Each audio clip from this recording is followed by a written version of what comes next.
What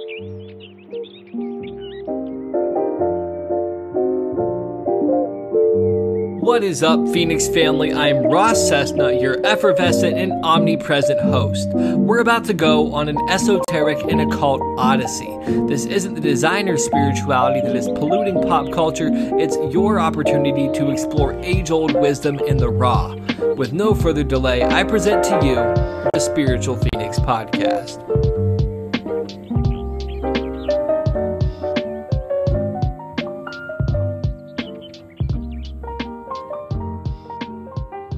All right, welcome back, everybody. We are here with Katie DeMar for part 2 of our conversation on curiosity. Katie, how's life treating you? Pretty good. How are you? I'm well, thank you. So today we're going to be talking about an introduction to ritual work and kind of carrying our conversation from the last time we spoke forward a little bit and tying it all together and putting a pretty little bow on it. So would you like to kind of explain briefly who you are in case people missed the previous episode and introduce the topic? Mm-hmm.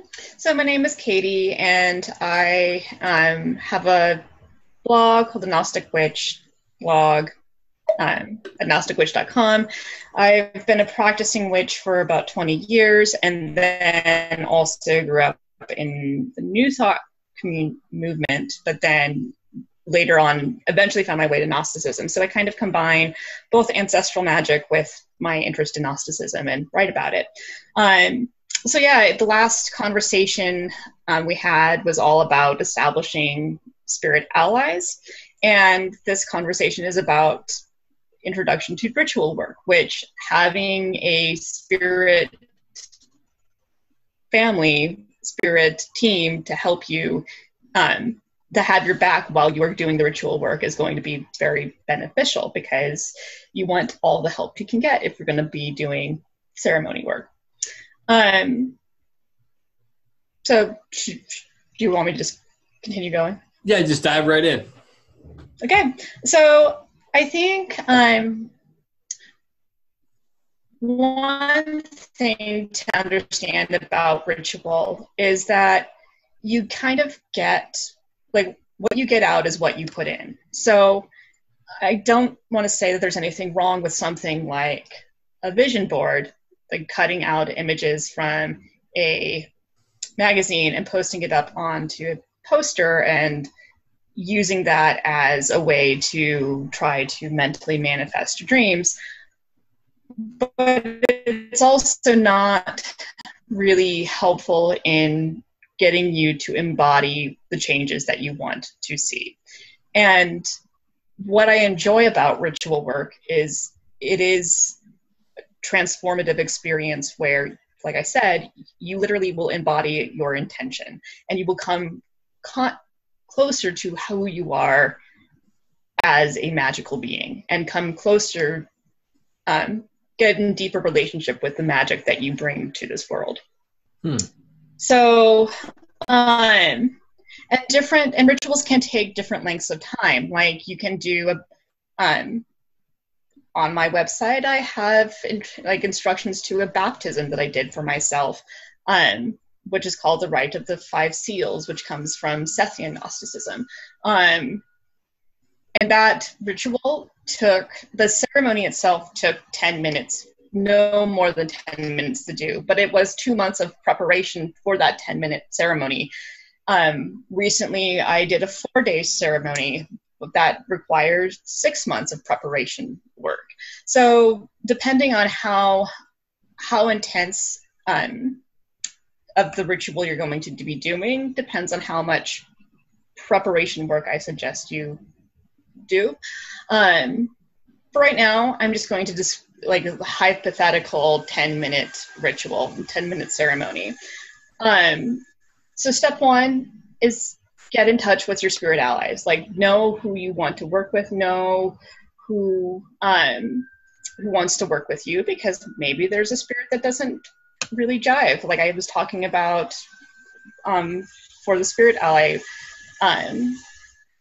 episode, that I started off, I wanted to see what it was like to work with the Morrigan, and turns out it's just like we're fine, but like for me and Bridget, like that is a much better match, and we work really great with each other. So I work primarily with Bridget.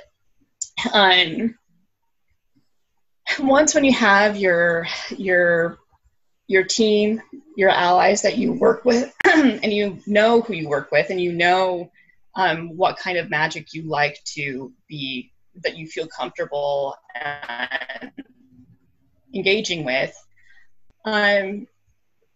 figure out what kind of ceremony. So there's different types of ceremony. So there's a baptism. You could do puppet magic. You could do a cord cutting ceremony. You could do, I don't really do banishments. I know that people do banishments, but like for me, like that's just doesn't feel like, if I'm going to be spending the time to do something, I'd rather just do cord cutting, but maybe someone just needs to just really just go away. So, but I don't really do work with banishments. But let's say you're going to baptize yourself or give yourself like you never had a baby blessing as a child and you want to heal your childhood self. You can do like a baptism to help heal and consecrate that childhood self. So after establishing your relationship with your spirits, really clarify for yourself why you are going to be doing this ritual. And that is a difference between want and need, because ritual takes work. You do not want to be doing all of this work for something that you don't necessarily want. Again, think of me with the Morrigan. I don't really need more earth magic because I'm already pretty good at establishing boundaries. So working with a goddess who's really all about sovereignty and boundaries is actually cutting me off further than a goddess or a saint who is all about activism and tending to your internal fire and being active and going out and doing things, which is scary for me. But with Bridget there by my side, I'm able to access that part of myself much easier.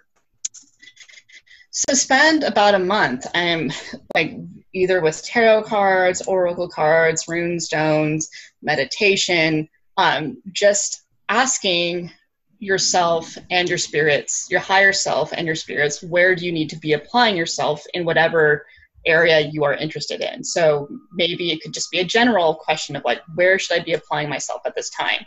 Last year I did a spell, and I thought that I wanted to do something about my work.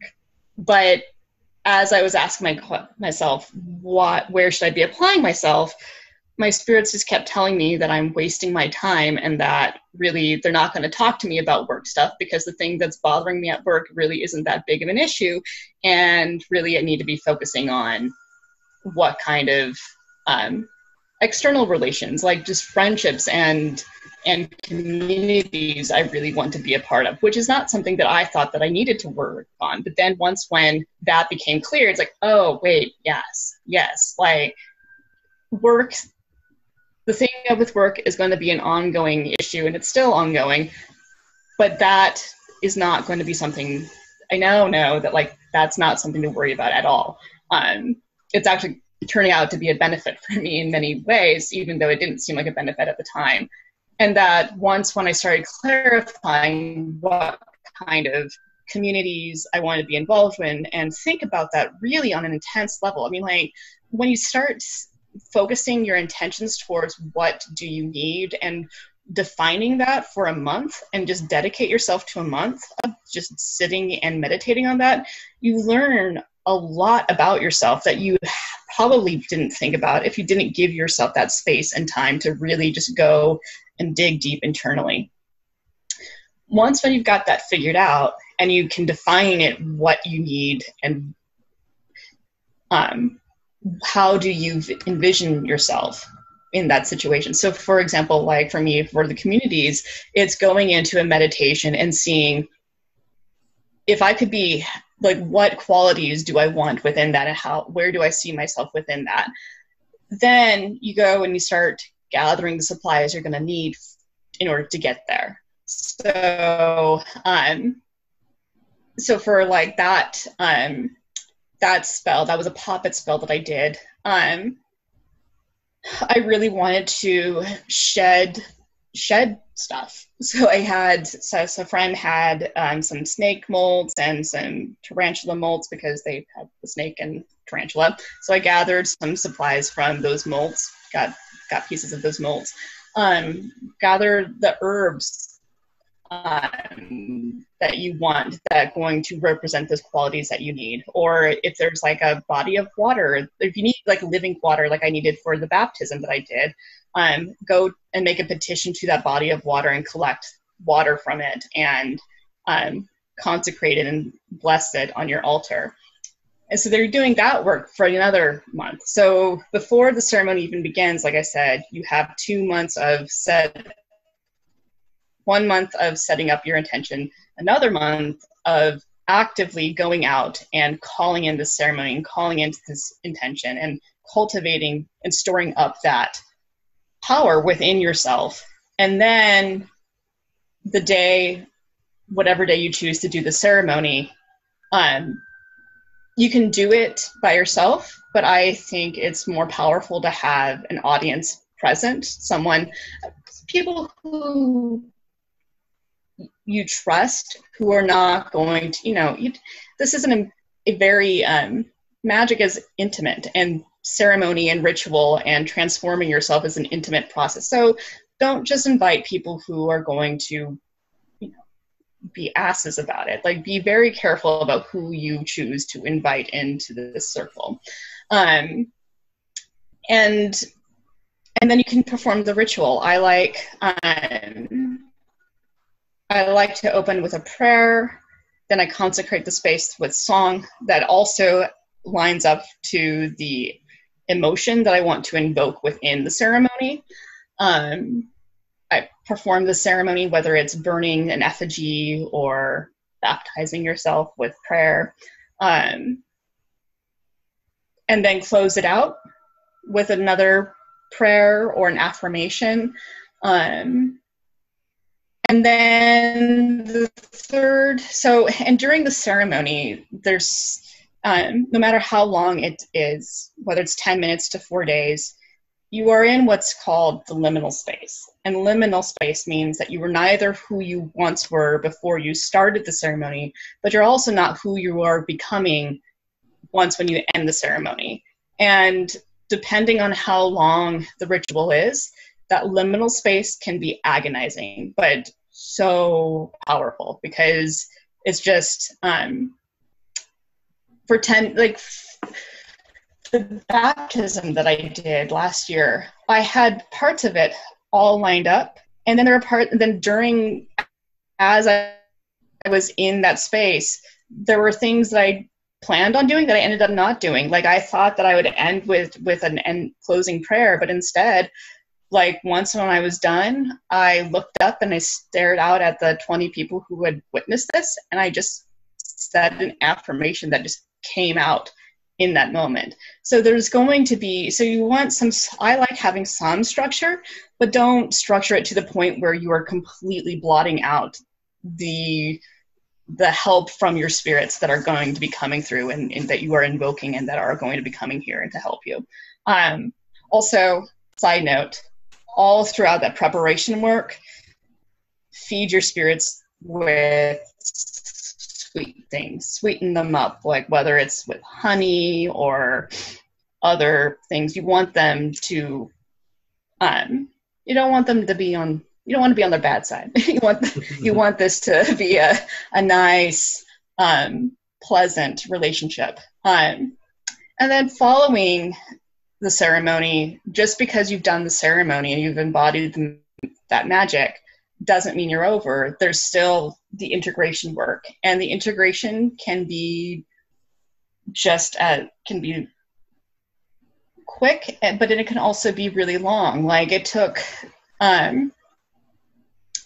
like the poppet spell that I did around community last year took maybe about a month or two to really, like, it completely, like, the minute it was released, it almost feels like it was just like, I knew exactly where I wanted to go. I'm like, I don't feel like I belong with this community anymore. And I feel okay, like saying I don't belong with certain communities anymore.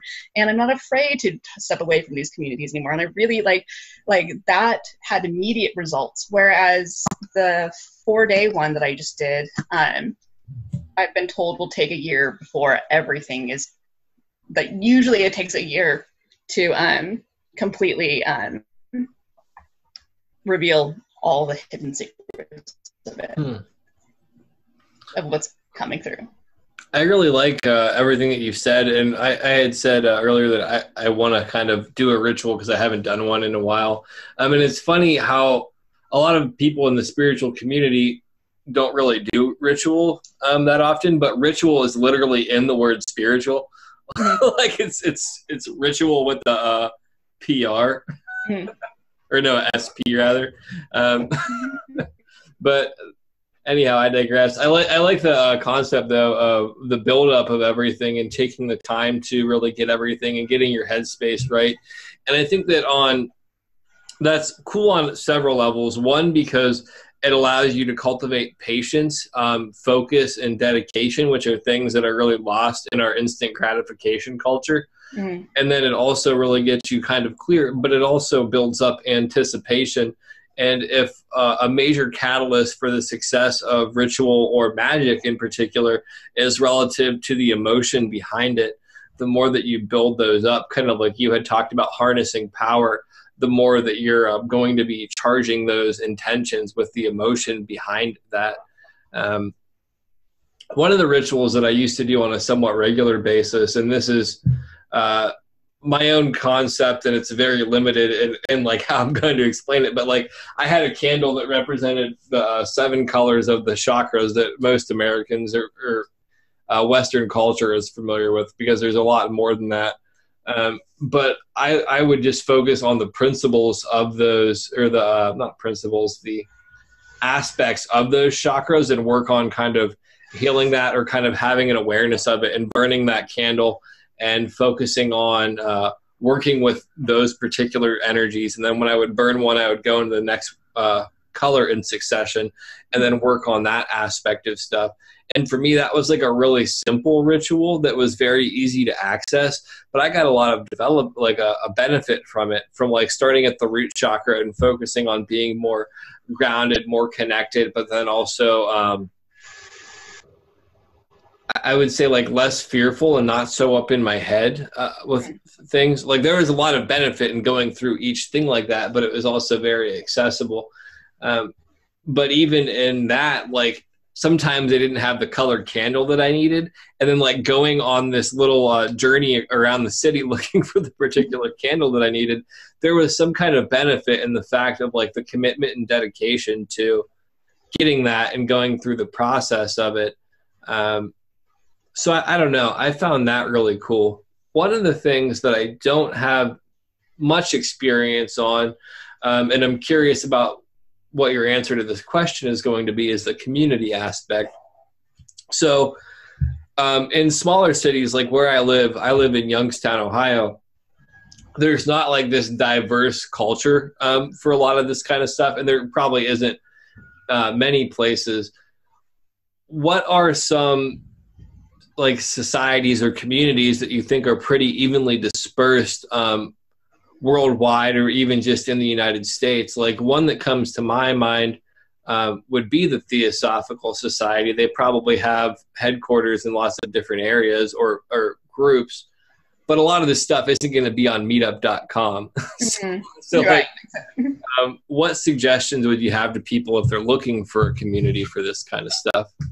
I mean, I think, like, if at the very least, like, hey, so this is something that's going to happen with integration, is like, depending on what spell you're going to work, it's not just going to impact you. And that's something, I know that you and I have talked about this a lot, that like, when you embody a new version of yourself, it's not just going to be about you. It's also going to impact the people all around your life. So if you have a spouse and they are open to witnessing, or a partner, and they are open to witnessing your transformation, I say invite them there, or a family member or a close friend.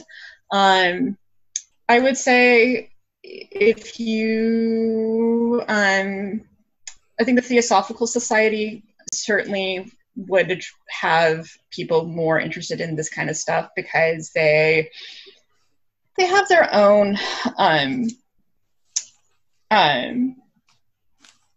was cosmology developed by Blavatsky, but they're also, it's in their one of their main tenets that they are open to all spiritual practices. So, but I would say start with, regardless of whether or not like your spouse is also a magical practitioner, or if your best friend is a magical practitioner, if you're willing to tell them this is what you're doing and you feel comfortable with that,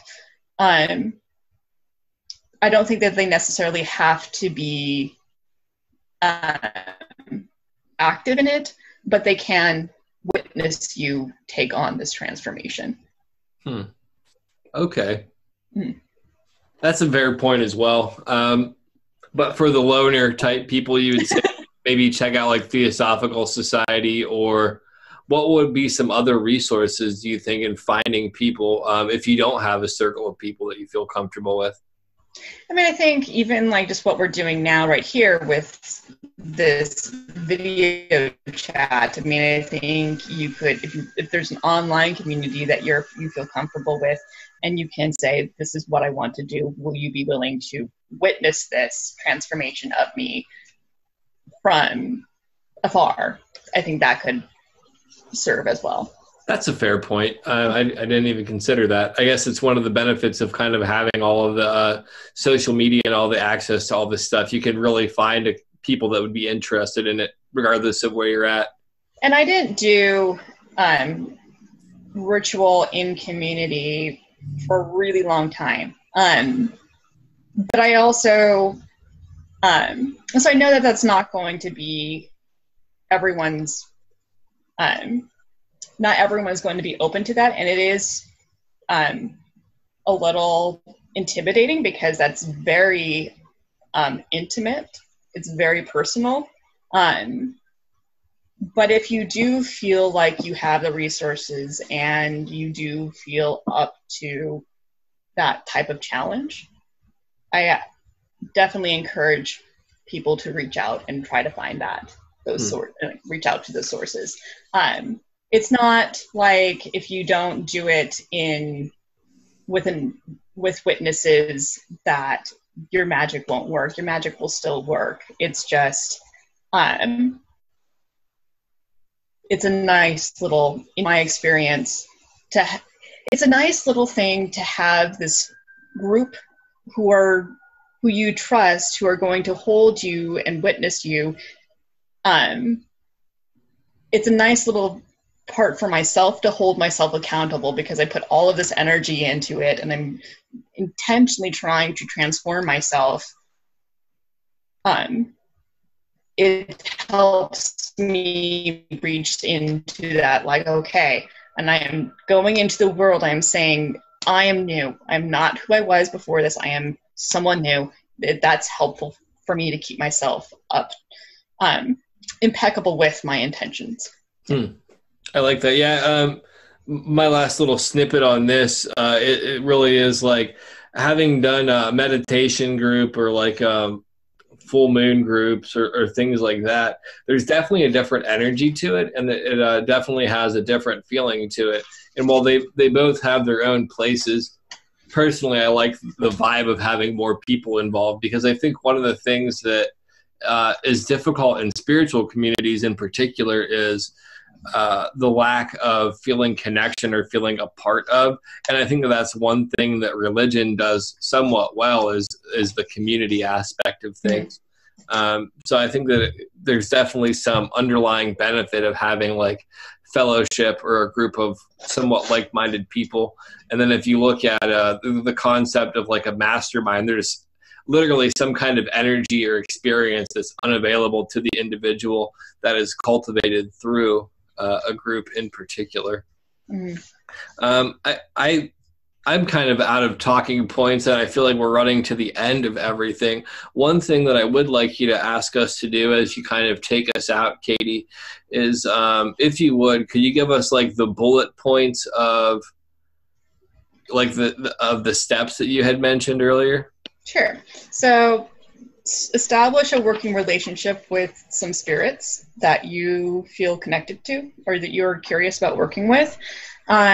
Spend a month at least clarifying your intentions, valuing the need versus want. So asking yourself, where do you need to be applying yourself right now? Then spend another month collecting the tools and resources you will need to embody your intention. Then perform the ceremony in front of witnesses or not. They definitely do not need to participate, but they can participate. But do not force them to participate if they are not ready. Like if they are not interested, don't force them. And then following it, take time to just really don't have expectations for how things are supposed to go. Allow the magic to unfold it on itself. Check in with your emotions. How are you handling things differently? Are you noticing the shift within yourself? Take a salt bath, eat some food. Be kind to yourself after the ritual work, because you will notice a difference. Like you will become a changed person, and that's not always an easy thing to navigate. So just be kind with yourself afterwards. Yeah, thank you so much, Katie. I really appreciated this conversation. I think that those are great tips. Yeah, thank you for coming on. Yeah, sounds great. Thank you. Thanks for listening to the Spiritual Phoenix podcast. If you've got a question you want answered, a topic you'd like discussed, or a guest you want to hear, check out the forum in the show notes. Follow our social media for other great content.